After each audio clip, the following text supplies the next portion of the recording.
पिछले video lecture में हमने आपको टाइप्स ऑफ मेमोरी बताए थे, यानी मेन मेमोरी और सेकेंडरी मेमोरी, यानी hard disk, pen drives, DVDs वगैरह वगैरह। इस वीडियो में मैं आपको मेन मेमोरी की वैरायटी यानी टाइप्स बताऊंगा। मेन मेमोरी को रैंडम एक्सेस मेमोरी कहा जाता है, क्योंकि हम सीधे उसी एड्रेस पे जा सकते हैं जिस एड्रेस पे डेटा होगा। अगर आप मैग्नेटिक टेप देखोगे तो वो सीक्वेंशियल एक्सेस कहा जाता है, क्योंकि मुझे एक के बाद एक देख के तब मुझे आइटम मेरा मिल जाएगा। अभी मेन मेमोरी के दो टाइप है। एक है एसरैम, इसे कहते हैं स्टैटिक रैंडम एक्सेस मेमोरी, और दूसरा है डीरैम यानी डायनेमिक रैंडम एक्सेस मेमोरी।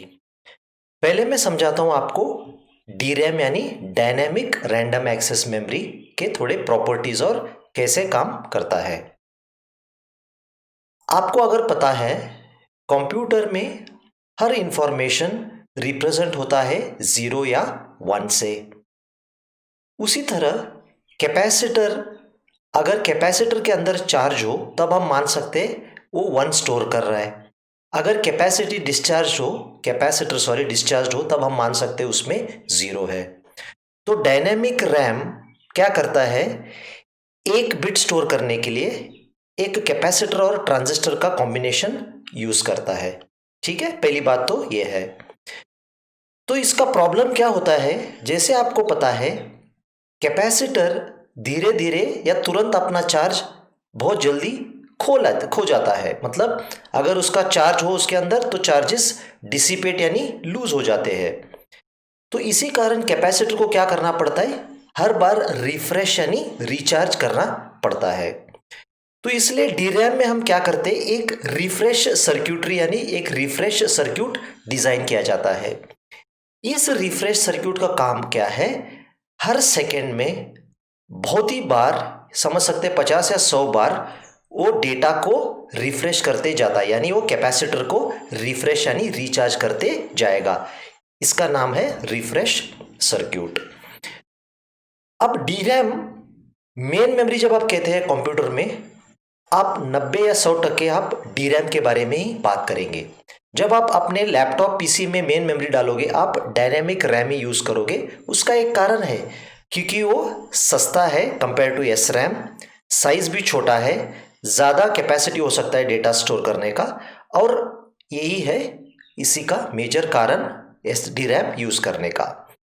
इसके थोड़े बहुत नुकसान भी है, जैसे अगर आप देखोगे डेटा को रिफ्रेश करना पड़ेगा, इसी कारण आपका डेटा का लाइफ बहुत कम होता है। इसका स्पीड एसरैम से काफ़ी कम है। अगला एडवांटेज ये कह सकते हैं आप, ये छोटा है तो इसलिए ज़्यादा मेमोरी फिट किया जा सकता है छोटी जगह में, और एक फ़ायदा ये काफ़ी सस्ता है कंपेयर टू एसरैम। लेकिन इसका और एक मेजर ड्रॉबैक है यानी डिसएडवांटेज, इसका पावर कंजम्पशन एसरैम से ज़्यादा है।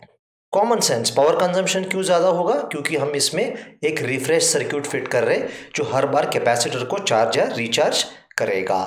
ठीक है, तो ये था आपको इंफॉर्मेशन डायनेमिक रैम यानी डी रैम के बारे में। अगर आप ये इमेज देख रहे हो, ये है सैमसंग 16 गीगाबाइट्स का मेमोरी कार्ड।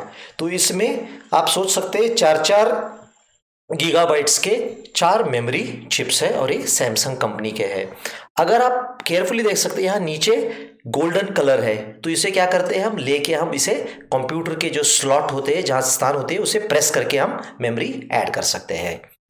अब हम डिस्कस करेंगे दूसरा टाइप का रैम, जिसका नाम है static RAM.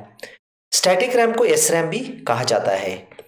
Static RAM data ऐसे रिप्रेजेंट कर सकता है। स्टैटिक रैम एक सेमीकंडक्टर यूज करता है जिसका नाम है फ्लिप फ्लॉप और या लैच। फ्लिप फ्लॉप और लैच के बारे में आप बेसिक इलेक्ट्रॉनिक्स या थर्ड सेम में इंट्रोडक्शन टू डिजिटल इलेक्ट्रॉनिक्स में विस्तार में आप पढ़ोगे।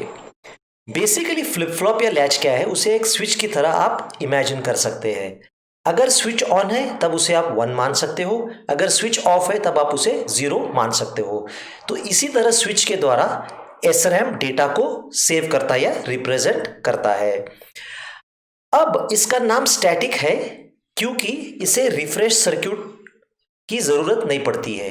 जैसे यहाँ पे रिफ्रेश करना पड़ता है और रिफ्रेश सर्किट है, इसमें रिफ्रेश सर्किट नहीं है क्योंकि एक बार लैच ऑन हो गया वो वापस ऑफ नहीं होता जब तक आप खुद कुछ करोगे। इसका डिजाइन काफी सिंपल है। इसका सबसे बड़ा फायदा है DRAM से काफी फास्ट है और इसे एक मेमोरी में यूज किया जाता है जिसका नाम है कैश मेमोरी। मैं बहुत ही सिंपल वर्ड में बताऊंगा आपको कैश मेमोरी क्या है। तो अगर आप ये देखोगे, समझ लीजिए ये CPU के अंदर मेमोरी है। CPU के अंदर रजिस्टर्स होते हैं, वो मेमोरी होते हैं बहुत कम। ये रहा आपका मेन मेमोरी रैम, इसको आप जनरली DRAM यूज करते हैं। तो समझ लीजिए ये 4 GB का हो और ये नीचे क्या है, हार्ड डिस्क है। ठीक है, ये समझ सकते हैं आप 500 GB का है। तो पहले प्रोग्राम रन होने के लिए रैम में आ जाएगा। रैम और ये CPU मेमोरी का स्पीड में बहुत ही डिफरेंस है। ये सुपर फास्ट समझ सकते हो या बोइंग समझ सकते हो, इसे आप राजधानी सोच सकते हो। तो इसलिए क्या करते हैं और एक मेमोरी इंट्रोड्यूस करते हैं बीच में जिसे हम कैश कहते हैं। ये होता है SRAM मटेरियल का। तो ये क्या करेगा, सपोज ये 4 GB होगा, ये ज्यादा से ज्यादा समझ लीजिए एक 16 MB इतना ही होगा, छोटा होगा।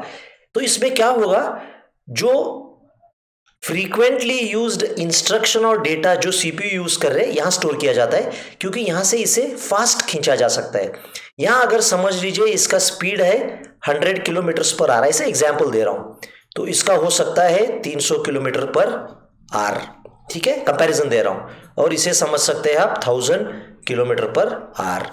तो क्योंकि जब आपका डेटा और इंस्ट्रक्शन यहां हो तो इसे फास्टर रीड और राइट किया जा सकता है, इसी कारण इसे कैश मेमोरी को इंट्रोड्यूस करते हैं हम।